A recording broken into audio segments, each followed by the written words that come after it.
Hello student, आप लोग का स्वागत है आर के माई मैथमेटिक्स क्लासेज में। आज हम 10th क्लास के जो है इंटरनेट पर जारी जो भी प्रश्न पूछा जा रहा है मॉडल सेट से, वो हम आप लोग को बताने वाले हैं।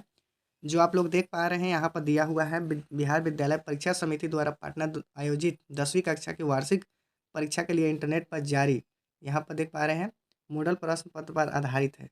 सबसे पहले यहाँ पर देखेंगे हम लोग क्या यहाँ पर दिया हुआ है। आपको इंटरनेट पर जारी है जो मॉडल पेपर काफ़ी आप लोग को सहायक सिद्ध होगा, जो बिहार विद्यालय परीक्षा समिति द्वारा आयोजित किया गया है। यहाँ पर देख पा रहे हैं किस वर्ष के विद्यार्थियों के लिए है, तो यहाँ पर 2024 के लिए विद्यार्थियों के लिए है। और यहाँ पर जो भी है क्लास जो है 10th क्लास के लिए हम बताया जा रहा है। यहाँ पर देख लिए 10th क्लास के लिए ये इस वीडियो को आप लोग ज़्यादा से ज़्यादा शेयर कीजिए, ताकि आपको दोस्तों को और आपको हेल्प मिल सके, या नहीं तो आप लोग को पछताने के सिवा दूसरा कुछ नहीं मिलेगा। यहाँ पर देखिए 10th क्लास दिया हुआ है, आप लोग देख पा रहे हैं। तो इसमें सारे विषय आपको दी हुई है। यहाँ पर सबसे पहले आपको है, यहाँ पर देख पा रहे हैं 6 विषयों यहाँ पर दिया हुआ है। सबसे पहले विज्ञान है, समाज है, हिंदी है, गणित है, अंग्रेजी है और संस्कृत है। तो सभी विषयों का आपको बारीकी से अध्ययन कराया जाएगा इस आर के माही मैथमेटिक्स क्लासेज चैनल के द्वारा। तो यहाँ पर आप लोग देख लीजिए सबसे पहले। तो यहाँ पर आप लोग चलिए, आप सेट नंबर हम लोग विज्ञान का 1 हम लोग देखते हैं। तो यहाँ पर हम लोग देख पा रहे हैं, क्या देख पा रहे हैं यहाँ पर मॉडल सेट 1 आपको विज्ञान यहाँ पर नज़र आ रहा है। और चलिए हम लोग सबसे पहले यहाँ पर जानने की कोशिश करेंगे इस साल आपको जो है कितने प्रश्न पूछे जाएंगे। आपको प्रश्न पूछे जाएंगे, आपको डबल प्रश्न पूछा जाएगा। यहाँ पर देख लीजिए आपका खंड ए में वस्तुनिष्ठ प्रश्न जो दिया हुआ है 1 से लेकर 80 तक प्रत्येक प्रश्नों के लिए एक सही विकल्प चुना गया है, जिसमें सही विकल्प आपको चुनना है। इसमें से किन्हीं 40 प्रश्नों का ही उत्तर देना है, ठीक है ना। तो यहाँ पर हम लोग 40 प्रश्नों का ही सिर्फ जवाब देंगे। और यहाँ पर सबसे पहले हम लोग देखने की कोशिश करेंगे, क्या देखने की कोशिश करेंगे से इस साल जो है आपको मतलब बहुत सारे विद्यार्थियों का यह टेंशन था कि इसमें से थोड़ा सा कम करने वाले हैं, जो परीक्षा समिति द्वारा कुछ बदलाव करने वाले हैं। तो ऐसे बात नहीं है, आप लोगों को फिर से उतना ही प्रश्न पूछे जाएंगे, जिसमें उसमें से डबल प्रश्न जो आधा प्रश्नों के आपको जवाब देना है। तो हम इस सेट में पूरे 80 प्रश्नों का आप लोगों को बताया जाएगा, ताकि इसमें से अधिक से अधिक मात्रा में आप लोग इसको सॉल्व कर सके। तो समझिए यहाँ पर सबसे पहले प्रश्न नंबर 1 हम लोग देखते हैं। परावर्तक सतह पर सूक्ष्मदर्शी संरचना यदि समरूप न हो, तो अगर उसके प्रति क्या है समरूप न हो, तो उसका जो है कैसा परिवर्तन होगा। ये आप लोग ध्यान से समझिए इस क्वेश्चन को क्या कह रहा है। तो सबसे पहले ऑप्शन को हम लोग चारों ऑप्शन को देख लेते हैं, और उसमें से कौन सा ऑप्शन होगा। हड़बड़ाकर इसमें से हम लोग गलत टिक नहीं लगाएंगे, नहीं तो मेरा 1 नंबर गया, ठीक है। तो आप लोग बहुत बारीकी से देख सकते हैं यहाँ पर देखिए सबसे पहले फर्स्ट नियम है, इसमें क्या कह रहा है नियमित होगा, बी में आपका कह रहा है अनियमित, और सी में क्या कह रहा है विसरित होगा। और यहाँ पर डी नंबर में क्या कह रहा है परावर्तन ही नहीं होगा। तो ऐसा बात नहीं है, परावर्तन होगा, लेकिन परावर्तन के प्रति आप लोग इस बात को जान रहे हैं, तो परावर्तन भी होगा और आपका क्या होगा विसरित परावर्तन होगा, ठीक है। तो आप लोग कन्फर्म हो गए होंगे। यहाँ पर आप क्वेश्चन नंबर हम लोग 2 देखते हैं। यहाँ पर है विसरित परावर्तन में परावर्तन के नियमों का पालन करता है। सबसे पहले यहाँ पर विसरित, जब वहाँ पर परावर्तन के नियम का पालन, तो सबसे पहले फर्स्ट क्वेश्चन में आप लोग इस बात को समझ गए होंगे। तो हम चारों ऑप्शन को न पढ़कर हम पूरे कन्फर्म हो गए। तो यहाँ पर ऑप्शन नंबर आपका ए ही सही होगा, क्योंकि विसरित परावर्तन होगा, ठीक है। आप लोग कन्फर्म हो गए होंगे। चलिए आगे देखते हैं हम लोग क्वेश्चन नंबर 3 को। क्वेश्चन नंबर 3 में क्या कह रहा है, क्या समतल दर्पण प्रतिबिंब पर्दे पर उतारा जा सकता है। तो ध्यान दीजिएगा, समतल दर्पण में पर्दे पर नहीं उतारा जाता, ये भी आप लोग को कंफर्म मालूम हुआ है। तो डायरेक्ट हम लोग ऑप्शन नंबर बी को हम लोग देखेंगे, ठीक है। अब चलिए क्वेश्चन नंबर हम लोग 4 देखते हैं। 4 में क्या कह रहा है से नेत्र दोष, नेत्र क्या कह रहा है नेत्र दोष के लिए अवतल लेंस का प्रयोग किया जाता है। आप लोग जानते हैं दूरदृष्टि दोष के लिए आप लोग को अवतल लेंस का प्रयोग किया जाता है, ठीक है ना। तो इसका ऑप्शन नंबर हम लोग देखते हैं यहाँ पर। चलिए यहाँ पर थोड़ा सा जूम करके आप लोग को बताते हैं। यहाँ पर इसकी ऑप्शन दिया हुआ है। चलिए यहाँ पर ऑप्शन मिल गया मेरा, ठीक है। तो यहाँ पर ऑप्शन नंबर आपका जो है, यहाँ पर आप लोग जानते हैं दूरदृष्टि दोष के लिए निकट दृष्टि दोष, यहाँ पर आपका ऑप्शन नंबर सी सही होगा, ठीक है। चलिए आगे हम लोग पढ़ते हैं।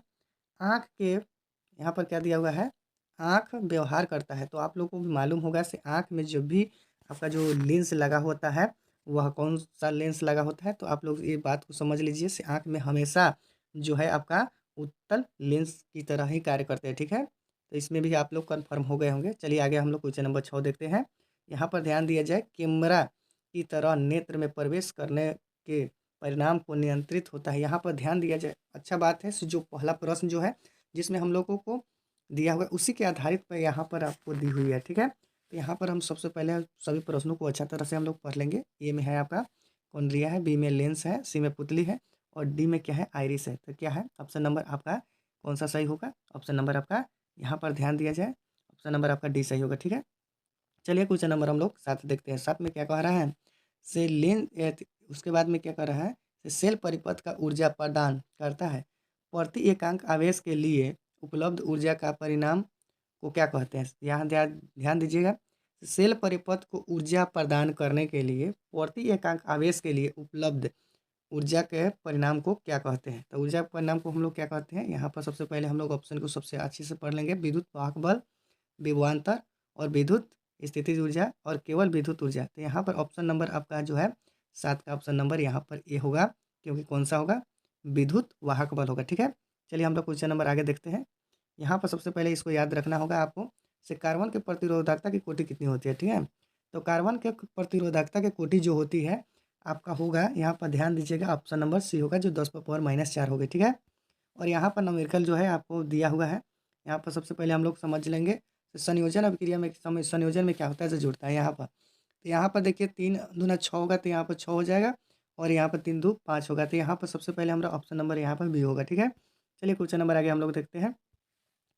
क्वेश्चन नंबर चलिए क्वेश्चन नंबर हम लोग 10 देखते हैं। क्वेश्चन नंबर 10 में क्या कह रहा है, किसी भी चुंबकीय क्षेत्र के लिए धारावाही एल्युमिनियम का छड़ हो तो उस पर बल की दिशा को किस नियमों की तरह, यहाँ पर ध्यान दीजिए, यहाँ पर क्या दिया हुआ है, किस नियमों के सहायता से बताया तो क्या कर रहा है, बतला सकते हैं। यहाँ पर किस नियम, यहाँ पर चुंबकीय जो है धारावाही एल्युमिनियम का छड़ जो है किस नियमों का, यहाँ पर मतलब यहाँ पर देखिए मैक्स मुलर का जो है, मैक्सवेल का जो है एक नियम जो है, जिसको हम लोग ये चुंबकीय क्षेत्र के बारे में उन्होंने बहुत अच्छी तरह से जो बताए हैं विद्युत के बारे में। यहाँ पर ध्यान दीजिएगा, ऑप्शन नंबर जो है आपका 10 का जो होगा, ऑप्शन नंबर ए होगा, जो आप लोग देख रहे हैं मैक्स मुलर के दक्षिण हस्त नियम अनुसार। यहाँ पर अब अगला क्वेश्चन हम लोग देखते हैं। यहाँ पर अगला क्वेश्चन 11 नंबर आपका है, विद्युत मोटर।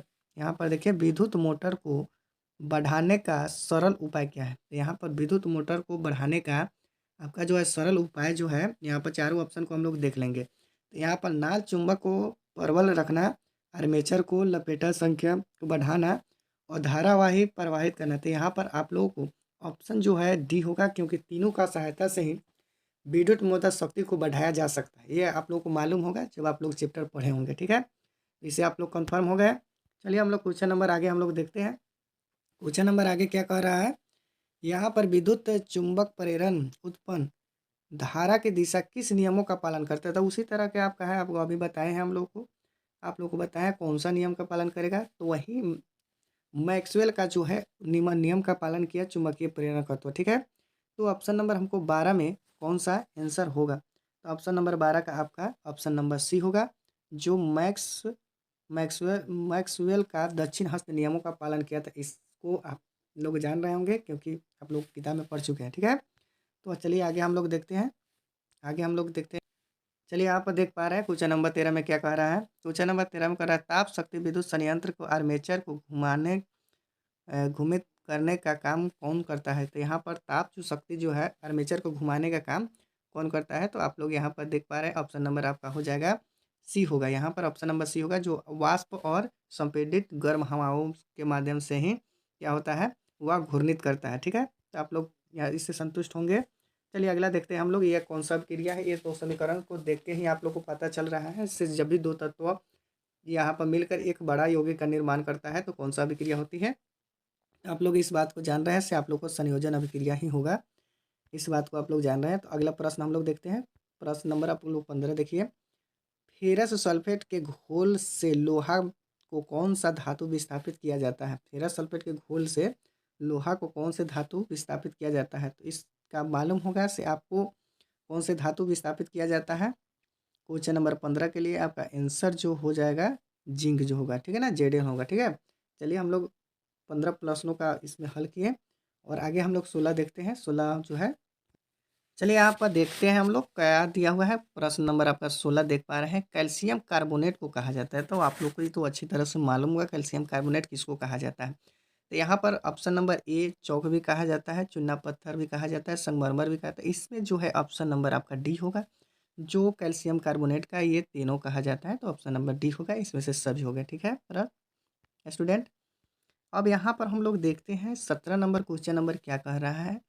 से अब क्या कह रहा है, अपच का उपचारण करने के लिए निम्नलिखित में से किसे, और यहाँ पर थोड़ा सा कट रहा है, यहाँ पर थोड़ा सा देखते हैं हम लोग, यहाँ पर किस औषधि का उपयोग किया जाता है। मतलब जब भी हम लोग भोजन करते हैं तो मेरा क्या हो जाता है, अपच हो जाता है, मतलब अनपच जिसको हम लोग को बोलते हैं। ठीक है, तो उसको ठीक करने के लिए, उपचार का मतलब होता है ठीक करना, तो उसको ठीक करने के लिए हम लोग किसका उपयोग करते हैं।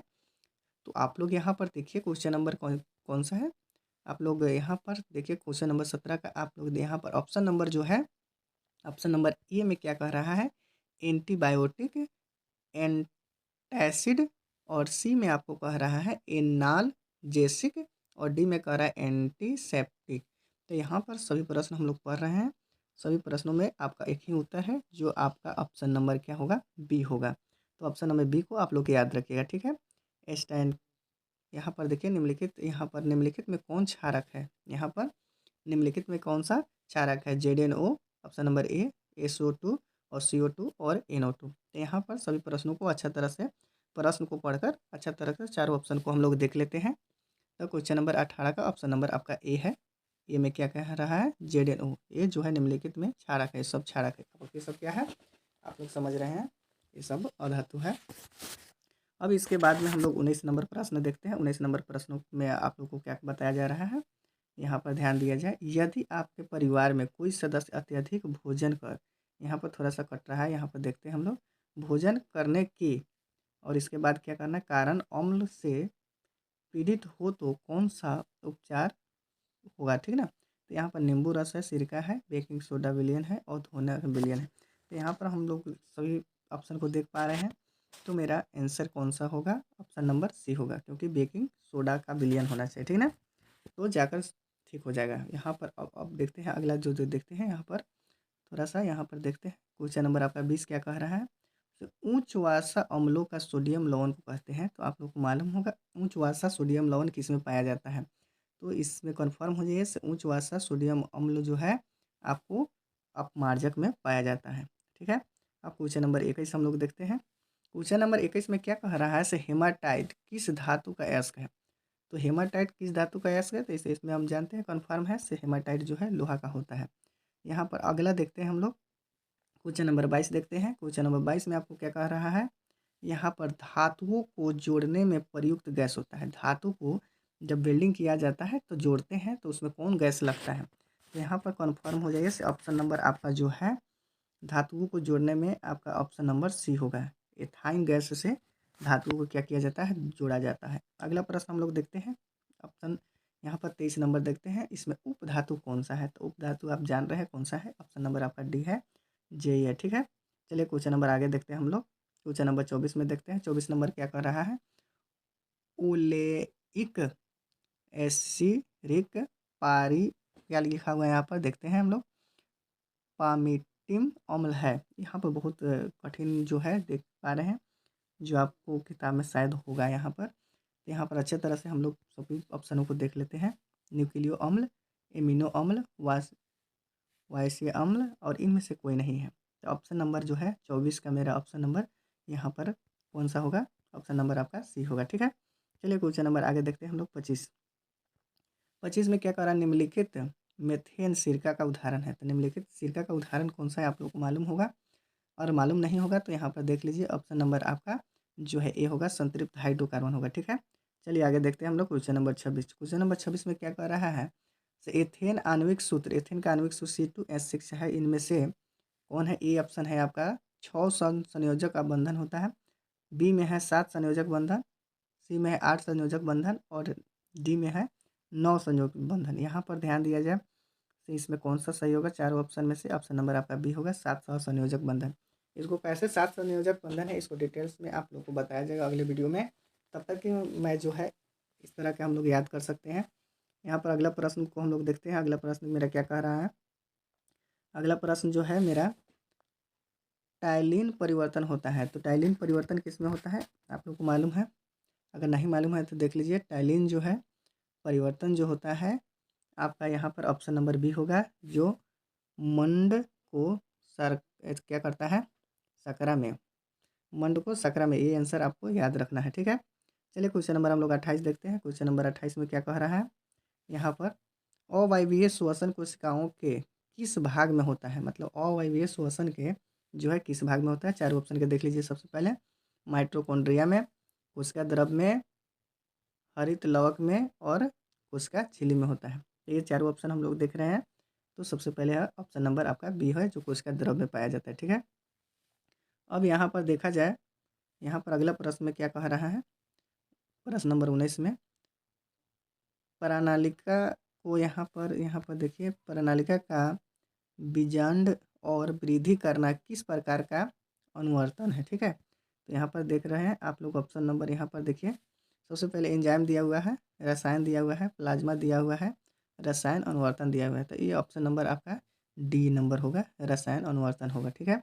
चलिए अगला देखते हैं हम लोग क्वेश्चन नंबर 30 को। क्वेश्चन नंबर 30 में क्या कह रहा है, अंकुरित हुए बीजों की वृद्धि के यहाँ पर अग्रभाग उत्पन्न होता है। तो अगला भाग उत्पन्न होता है, कौन सा होता है, यहाँ पर देखा जाए सबसे पहले एबोसिक, उसके बाद ऑक्सी, यहाँ पर देखिए ऑक्सीजन, और दूसरा है फ्लोरीजेंस, और इनमें से कोई नहीं। तो ऑप्शन नंबर यहाँ पर 30 का आपका क्या हो जाएगा, ऑप्शन नंबर यहाँ पर होगा आपका बी नंबर, इसका भी बी नंबर होगा, ठीक है। चलिए अगला देखते हैं हम लोग क्वेश्चन नंबर 31 को। फूल में पौधों के नर भाग को क्या नाम है, फूल का जो है नर भाग का नाम क्या है, ये आपको अच्छी तरह से मालूम है। अग्रभाग कहा जाता है कि अंडाशय कहा जाता है, तो पुंकेसर कहा जाता है कि इनमें से कोई नहीं। तो यहाँ पर आपका पुंकेसर होगा, कौन सा होगा, ऑप्शन नंबर सी पुंकेसर होगा, ये आप लोग मालूम होगा। तो फूल का जो है नर भाग को पुंकेसर कहा जाता है, ठीक है। चलिए अगला क्वेश्चन हम लोग देखते हैं। क्वेश्चन नंबर आपका है, विकासीय दृष्टि से हमारी, यहाँ पर देख पा रहे हैं, हमारी समानता किससे अधिक होता है। तो यहाँ देखिए सबसे पहले यहाँ पर किस देश के विद्यार्थियों का है, तो चीन के विद्यार्थियों का है, कि चैंपैजी का है, कि मकड़ी का है, कि जीवाणु का है। इसमें से किसको जो है दृष्टि में हमारी समानता अधिक होती है। तो ये बहुत सोचने वाली बात है। तो यहाँ पर हम लोग चीन का जो विद्यार्थी जो है, इसमें सबका समानता जो है, हमारी समानता जो है अधिक होता है चीन के विद्यार्थियों में, ठीक है। अगला क्वेश्चन नंबर हम लोग पढ़ते हैं, सुभैलिंग जंतुओं में कौन नहीं है। तो यहाँ पर देखा जाए सुभैलिंग जंतुओं में कौन नहीं है, केचुआ होगा, कि कृमि होगा, कि हाइड्रा होगा, कि मछली होगा। तो यहाँ पर देखा जाए हमको तो ऐसा लग रहा है से क्वेश्चन नंबर जो है मछली ही होगा, क्योंकि मछली जो है सिर्फ पानी में ही रहता है कि नहीं। तो यहाँ पर देखिए ये ऑप्शन नंबर आपका डी होगा, ठीक है। तो चलिए अगला हम क्वेश्चन देखते हैं। यहाँ पर अगला क्वेश्चन मेरा क्या कह रहा है, चलिए क्वेश्चन नंबर हम लोग 34 देख पा रहे हैं। 34 में क्या कह रहा है, से पुष्प के केंद्र अवस्थित मादा जननांग कौन है। यहाँ पर आप लोग देख रहे हैं पुष्प का जो केंद्र है मादा जननांग को आप लोग जानते हैं। मादा जननांग क्या हो सकता है, मादा जननांग आपका क्या होगा, स्त्री केसर होगा। कौन सा होगा, स्त्री केसर। यहाँ पर ऑप्शन नंबर ए है, ठीक है। चलिए क्वेश्चन नंबर हम लोग 35 को आगे देखते हैं। 35 को अच्छी तरह से प्रश्न पढ़ते हैं। यहाँ पर निम्नलिखित में कौन सा एक आहार श्रृंखला बनाते हैं। तो सबसे पहले आहार श्रृंखला का मतलब आप लोग जानते हैं कि सबसे पहले जो है पेड़ पौधा का जो खाने वाला है उसको, फिर उसको खाता है, और फिर जो है उसको खाता है। तो तीसरा इस तरह का 3 आहार श्रृंखला बताया गया है, लेकिन ऐसे देखा जाए तो 5 भी होता है। तो चलिए यहाँ पर देखते हैं। यहाँ पर मछली जो है घास मछली को नहीं खाएगा, ये तो आपको मालूम है, ये तो पहला ऑप्शन होगा ही नहीं। और यहाँ पर सवाल घास को खाता है, इस ये जो है ऑप्शन नंबर बी जो है, और घास जो है ग्रास को खाता है। तो हमको ऐसा लग रहा है तो क्या, तो ये ऑप्शन नंबर आपका बी भी नहीं होगा, ये भी गलत है। अब यहाँ पर देखिए घास बकरी को खाता है, अब बकरी मनुष्य को खाता है। तो इससे आप कंफर्म हो रहे होंगे कि ऑप्शन नंबर आपका सी ही होगा, क्योंकि घास जो है बकरी खाता है, अब मनुष्य बकरी को खा लेता है, ठीक है। तो ये ऑप्शन नंबर आपका सी होगा, ठीक है। क्वेश्चन नंबर हम लोग 36 देखते हैं। क्वेश्चन नंबर 36 में हम लोग को क्या बता रहा है, क्योटो प्रोटोकॉल किस गैस का, यहाँ पर देख पा रहे हैं, उत्सर्जन के स्तर पर एक कमी लाने का लक्ष्य बनाया गया था। तो यहाँ पर जो है ये गैस के बारे में बता रहा है। ऑप्शन नंबर जो है आपका 36 है। 36 में आपका जो है कौन ऑप्शन सही होगा, यहाँ पर देख पा रहे हैं कार्बन डाइऑक्साइड होगा सही, ठीक है। अगला प्रश्न हम लोग देखते हैं। यहाँ पर देखिए यकृत निम्नलिखित में कौन सा रस निकलता है, यकृत में से कौन सा रस निकलता है। तो ऑप्शन नंबर यहाँ पर सबसे पहले अच्छा से हम लोग देख लेते हैं। लार से निकलता है, कि जठर रस से निकलता है, कि पित्त से निकलता है, कि आंत्र से निकलता है। तो 37 का ऑप्शन नंबर आपका सी होगा, जो पित्त से निकलता है। ठीक है, चलिए अगला प्रश्न हम लोग देखते हैं। प्रश्न नंबर 38, श्वसन की प्रक्रिया में खाद्य पदार्थों का क्या होता है? तो श्वसन की प्रक्रिया में खाद्य पदार्थों का क्या होता है? ऑप्शन नंबर ए में देखते हैं संश्लेषण, बी में देखते हैं दहन, और सी में देखते हैं विघटन, और डी में आपका देख रहा है यहाँ पर परावर्तन। यहाँ पर चलिए, तो हम लोग ऑप्शन देख लिए। अब 38 का हम लोग ऑप्शन नंबर क्या होगा? यहाँ पर 38 का आपका ऑप्शन नंबर सी होगा। ठीक है, चलिए 39 को हम लोग देखते हैं। 39 में यहाँ पर देखा जा रहा है कि अनुमस्तिष्क में किस लिए उत्तरदायी है? तो अनुमस्तिष्क में किस लिए? संतुलन के लिए है, या स्मरण के लिए है, कि विष्टि के लिए है, कि तर्क शक्ति के लिए है? तो इसमें हम लोग देखें ऑप्शन नंबर कौन सा होगा 39 का। सबसे पहले 39 का मेरा ऑप्शन नंबर ए होगा। क्या करने के लिए रहता है? संतुलित करने के लिए रहता है। ठीक है, चलिए अगला हम लोग देखते हैं। अगला क्वेश्चन नंबर 40, समजात अंगों के लिए उत्तरदायी है? तो ए नंबर में है हमारा हाथ या कुत्ते का अग्रपाद। यहाँ पर देखिए फर्स्ट ऑप्शन में है हमारे दांत और हाथी के दांत। इसमें देखिए आलू और घास के यहाँ पर उपयुक्त सभी। यहाँ पर हमारे हाथ और कुत्ते का अग्रपाद, इसमें कौन से समजात है? इसको हम लोग को चुनना है। ठीक है, तो यहाँ पर हम लोग देख रहे हैं ऑप्शन नंबर 40 का, ये जो है इसमें से सभी होगा, उपयुक्त सभी कहा जाएगा, क्योंकि आलू और घास समझिए से वो घास ही होते हैं, और हमारा हाथ जो है और कुत्ता के जो है अग्रपाद जो है। ठीक है, चलिए अब देखते हैं। यहाँ पर 40 प्रश्नों का ही जवाब इस वीडियो में आपको दिया जाएगा, क्योंकि यहाँ पर अधिक जो है ज़्यादा समय लेने के बाद जो है विद्यार्थियों को दिक्कत होती है, और अच्छा तरह से बताने के लिए हमको 40 प्रश्नों का ही जवाब देना उचित लगा है। और फिर अगले वीडियो में हम लोग 41 से हम लोग देखेंगे, जो इसमें हम लोग यहाँ पर लिख देंगे। हम लोग क्या लिखेंगे? 1 नंबर यहाँ पर कर देंगे। क्या करते हैं, प्रैक्टिस से जो है 1 नंबर हम लोग कर देंगे, मतलब 2 बार में इसको हम लोग क्या करेंगे? सॉल्व करेंगे। तो आप लोग चैनल में पहली बार जो है देख रहे हैं तो चैनल को सब्सक्राइब करना है और बेल आइकन प्रेस करना है, ताकि ऐसे वीडियो आप तक पहुंचती रहेगी और आपके प्रयोग जो है परीक्षा में काफ़ी सहयोग साबित होने वाला है। तो दोस्तों यहाँ पर देख पा रहे हैं से हम ये सारे प्रश्नों का जवाब जो है इंटरनेट पर जारी जो है बिहार विद्यालय परीक्षा समिति द्वारा आयोजित किया गया है, उस प्रश्नों का हम हल बता रहे हैं। तो इसके बाद में जो है हम इतना ही कहकर अपने शब्दों को समाप्त करते हैं। जय हिंद, जय भारत, जय बिहार।